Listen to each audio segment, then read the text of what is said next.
कैसा हराया। कौन है ये लड़की जिसकी एक जीत ने सोशल मीडिया हिला दिया और जिसकी एक स्पीच ने देश की राजनीति में भूचाल ला दिया? आखिर कौन है सहर शेख और क्यों एक नगरसेवक की जीत आज राष्ट्रीय बहस बन चुकी है? मामला क्या है, जरा समझिए। महाराष्ट्र के ठाणे जिले का इलाका मुंब्रा, ठाणे म्यूनिसिपल कॉरपोरेशन चुनाव और एमीन की टिकट पर जीत दर्ज करती हैं सहर शेख। जीत के बाद मंच से दिया गया एक बयान, कैसा हराया। अब मेरी गुजारिश है आप सबसे कि आने वाले 5 साल बाद भी जब इलेक्शंस होंगे इंशाल्लाह, आप लोगों को उस इलेक्शन में इससे भी बड़ा मुंह तोड़ जवाब उनको देना है। पूरे के पूरे मुंब्रा को ग्रीन कलर से ऐसे रंगना है कि इन लोगों को यहाँ से बुरी तरह से पछाड़ के भेजना है इंशाल्लाह। हर एक कैंडिडेट इंशाल्लाह 5 साल बाद सिर्फ और सिर्फ MIM का आएगा, क्योंकि अब इलेक्शन में आप मजलिस की ताकत समझ चुके हैं और ये ताकत हमको अल्लाह से आती है। मुंब्रा को पूरी तरह हरा रंग से रंग देना है। बस यहीं से शुरू हो गया बवाल। सोशल मीडिया पर क्यों छा गई Sehar Shaikh? Video viral, reels, shorts, posts की बाढ़। कोई कह रहा है शेरनी ऑफ मुंब्रा, तो कोई बता रहा है खतरनाक राजनीति। एक ही बयान, लेकिन मतलब निकालने वाले दो धड़े। राजनीतिक गलियारों में क्यों मचा हड़कंप? बीजेपी बोली यह बयान डर पैदा करता है। शिवसेना ने कहा यह कम्युनल ध्रुवीकरण है। शिकायत पुलिस तक पहुंची और मुंब्रा पुलिस ने नोटिस जारी कर दिया। नगर निगम की जीत अब देश की बहस बन चुकी है। आखिर कौन है सहर शेख? एमीन की युवा कॉरपोरेटर। उम्र को लेकर अलग अलग दावे, 22 या 29 साल। पढ़ाई में आगे, BMS graduate, IAS prelims clear, फिलहाल LLB कर रही हैं। पिता यूनुस शेख पहले NCP से जुड़े, टिकट न मिलने पर एमीम का दामन थामा। युवा चेहरा, हिजाब, पढ़ाई और सियासत, तीनों का कॉम्बिनेशन। हरा रंग, नारा या इशारा? विरोधियों का कहना हरा रंग धार्मिक संकेत।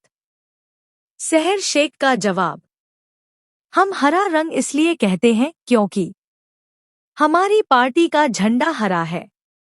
यह राजनीति है, धर्म नहीं। यही बयान अब दो अलग अलग नजरियों से देखा जा रहा है।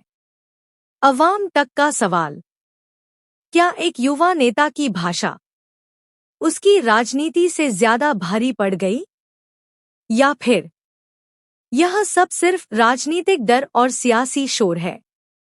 कमेंट में बताइए, क्या यह बयान गलत था या मुद्दे को जानबूझकर बड़ा बनाया गया? आपकी राय ही असली ताकत है। अवाम तक सवाल वही जो जनता पूछे, कैसा हराया।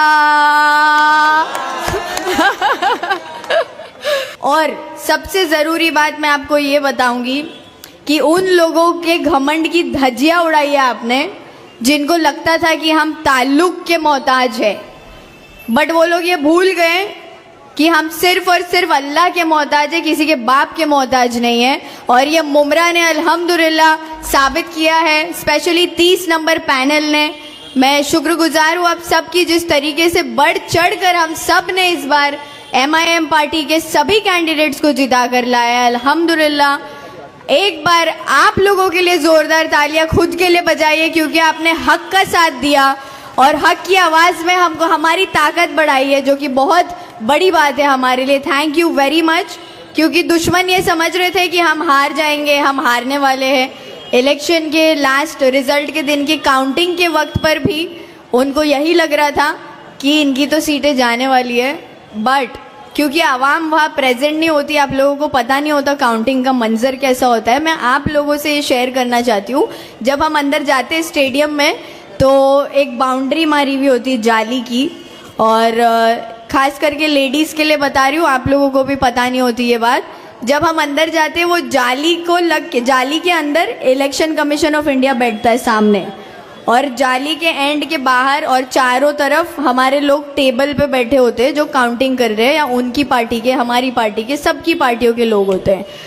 अब उस काउंटिंग के वक्त सब उम्मीदवार भी वहाँ प्रेजेंट होते, तो 30 नंबर पैनल के सभी उम्मीदवार वहाँ प्रेजेंट थे।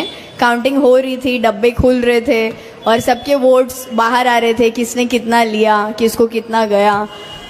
सेकेंड डब्बा जब खुला, फर्स्ट डब्बा खुला, सेकेंड डब्बा खुला, जब सेकेंड डब्बा खुला तो तुतारी वाले एक एक करके काउंटिंग के रूम से बाहर जाने लगे, क्योंकि उनको पता चल गया था हाईएस्ट वोटेड कैंडिडेट अल्हम्दुलिल्लाह सहार यूनुस शेख का नाम लिया जा रहा था बार बार 200, 300, 400, 500, और अल्हम्दुलिल्लाह ये आप लोगों की वजह से हुआ है। तो thank you very very much, बहुत बहुत शुक्रिया आप सभी का कि आपने मेरी वो 4 वोटों की बात सुनी और सबने 4 के 4 पूरे मुझे दिए। अल्हम्दुलिल्लाह, शुक्रिया बहुत बहुत आप सबका।